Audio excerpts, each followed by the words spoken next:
I'm down to talk about some of that, just even like the garbage that is on YouTube. Let's do it.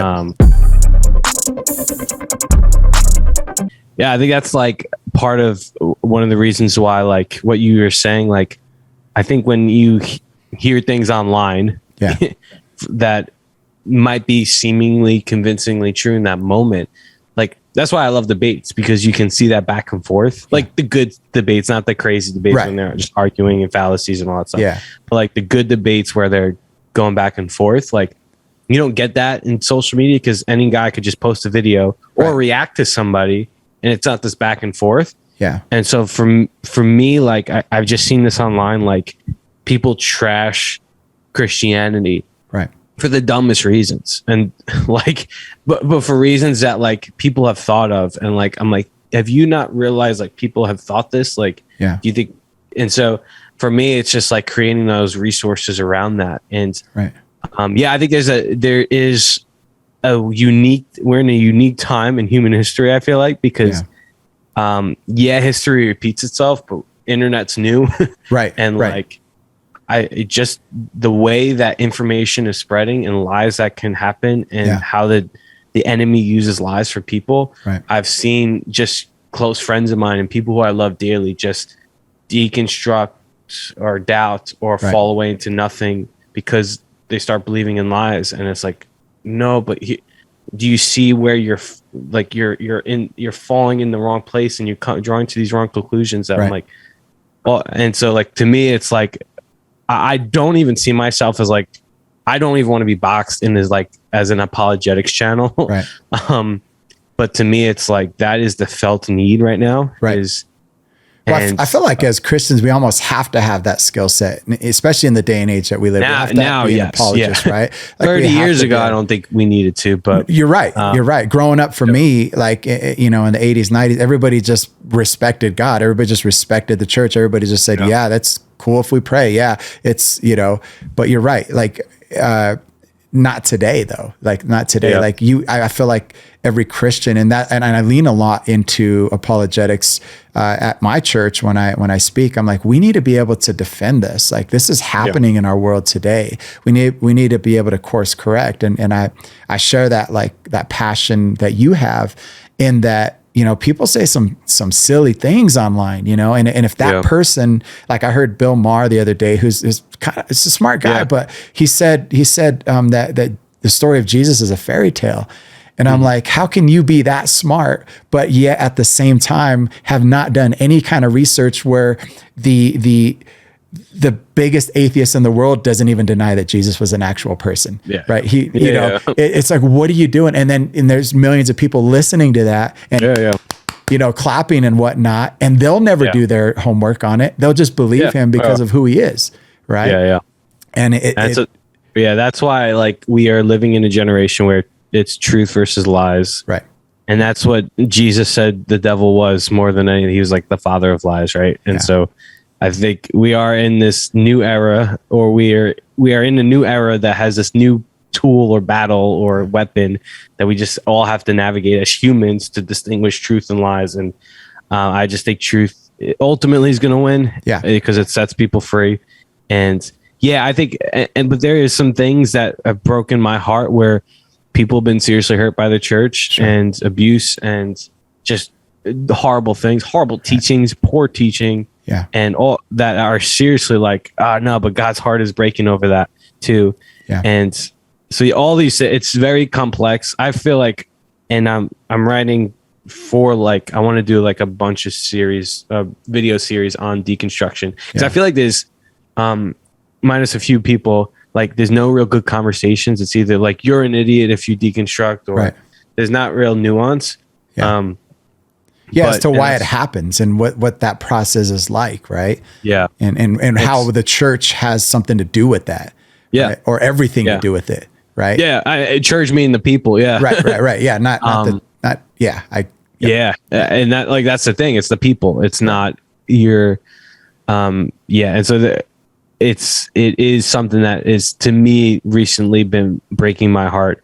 And also being a youth pastor for a few years, like just seeing how, again, it's old humanity. Like humans, I feel like have been struggling this forever. They just want to believe these lies to confirm their own thing or to satisfy their own desire and or to be like God, whatever. I think it's the Genesis problem, but I think we're seeing it now in an early age, and some like adults older can't maybe navigate the online sphere, and so they might come across even more wrong because they're trying to navigate online, and which doesn't go great with Gen Z. And so there's all these dynamics that are just so interesting and chaotic, and now we're gonna have AI thrown into this, so I don't know. I loved your video with the AI, by the way, and I didn't tell my church this, but I did a sermon on fasting, and I'm like, I'm gonna see what AI has to say about this, and I borrowed a few of the notes. AI, let's go. But I had to check the AI, make sure it was legit on it was correct theologically. But no, it was good, man. It was so good. But then you have like all these heresy hunters too that, man, I'm just like, come on, like they're finding and there's some legit ones. There's some legit saying, that so-and-so, like Ellen Parr says he puts YouTubers in 3 categories: recommended, not recommended, you know, and I forget the other category, or just heresy. Just reject, or just reject, And so I love that he does that. But man, there are some out there that just find something wrong with everybody, right? And again, they have reason for some people, because there's a lot of false things out there, ministries, gospels, preaching styles, whatever we want to call it. But man, like that's another thing that we have to contend with, that people are slamming our own people, and in some cases they're going after people that they just haven't taken the time to understand their ministry or why they preach the gospel in the way that they do. The delivery, the message is is the same, but the delivery might be a little bit different, right? And because of their heart and how they grew up.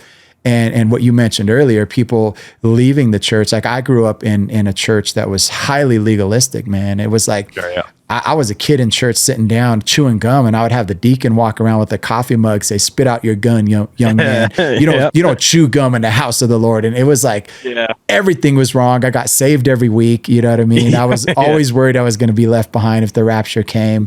Like it's like, I'm surprised I made it, man. I made it out of that. And I think people are deconstructing that, and it's like, that's when James says, like, your teaching is going to be judged more strictly, because teaching forms people and how they see the world and God and everything. And God desires for all to be saved. And so it's like, if you're going to, because of your own theological, because of whatever, and everybody has a different upbringing and story and reason, but like that's why for me, I'm like, I tremble whenever I have to preach, because it's like, I do not want to convey. And that's why I love feedback. Because if I'm conveying something wrong, like I am going to be the first one to course correct, like no matter what, because I don't want people to have this warped view of who God is. And and I think it's so funny to do, like with the attacking. It's like Jesus with his disciples right before he gets crucified. He's just begging them, and he keeps repeating about unity. And it's like, that's the thing that the church historically for the last 2,000 years has just dropped the ball in. And it's like, crazy, Jesus was like, hey, just be unified. He's talking to a zealot, talking to like tax collector. And yet they were unified just historically the church hasn't been. And I think that's the thing that's breaking God's heart. And that's the thing that a lot of people are deconstructing about, like, look at you guys aren't unified. And I'm like, you are cheering along with Jesus and God and our King.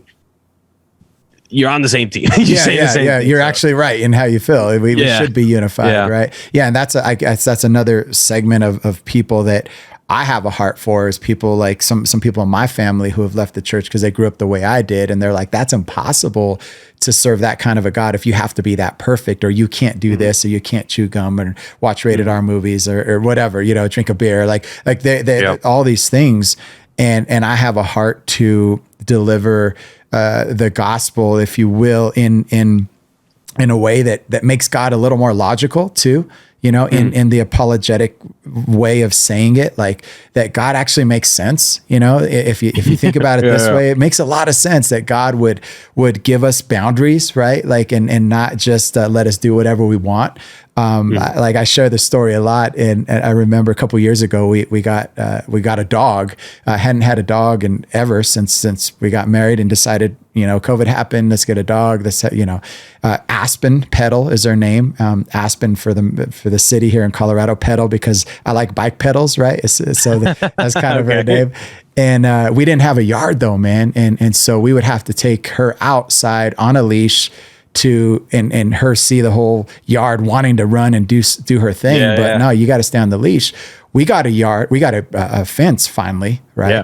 Now the dog can run freely in the fence. Aspen could go bark at paper bags blowing down the street if she wants, right? But she's safe. Like she could run around, pee and poop and chew and bark and make her little playground. But the boundaries of the fence keep her from getting hurt. Right. Yeah. Keep her from getting ran over by a car. And people don't understand that about God, you know, that God creates boundaries out of love, out of protection. Yeah. And we get a chance to build something inside of that yard, but he wants to keep us safe. Right. And so that we don't jump the fence and get ran over. Right. So, you know, and that's coming from your background. I have a lot of people that I've just, I guess, pastored or talked and discipled or just talked through life with. And I've used this analogy. It's not a perfect analogy, but I feel like people were given like this little tiny box, or just like the fence was so small. Yeah. Right. And you saw like, oh, but it's fine over there, but you don't realize you're on a cliff. Yeah. And come on, like you were given this small fence because of people and traditions and, you know, legalism. But you had more freedom, but you were just like stuck in this box, like the chewing gum thing you just said. Yeah. All this stuff, right?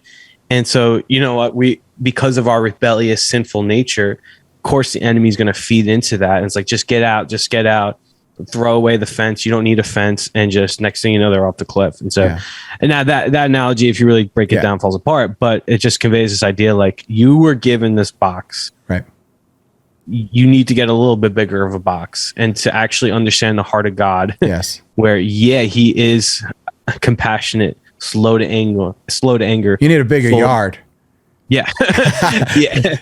And so, but listen, like sin does, like the thief does come to steal, kill, and destroy. Yeah. And he will tell you anything you want to hear so that he can ultimately kill and destroy you. And so, that's like kind of an analogy I've used before. And it's a good one, man. That's a good one. It's just all that stuff, wrong teaching, bad religious trauma, all that stuff breaks my heart. And we need a better pathway forward as a church and as a body for people. And I think that starts with what you're doing to just celebrate you with your pastoring a local church. Like, cause you can easily get lost in mega churches, and I'm not bashing them. I think they serve a purpose. Yeah. But like, I believe the church is around the table, like it was in the New Testament, and in houses, in homes, in gatherings, but in homes too. Yeah. And and I think that when people are in in that type of environment, really known, fully known in community, then all that stuff can come out and be healed, and we could see people become like Jesus because of that. So, I appreciate that, man. I appreciate that. I had shared with you too, and I know we could wrap this up here in a minute, but I had shared with you too that I have a cycling channel, indoor cycling channel, that's also a little plug. Come on. And so you would be surprised, bro. Like I've always had a passion for indoor cycling, and I've been a communicator for years as far as being in front of people to teach the gospel. And the two kind of went hand in hand with music, right? Because we have a music background. So I had musicality. I had the stage presence to be on a bike to teach an indoor cycling class.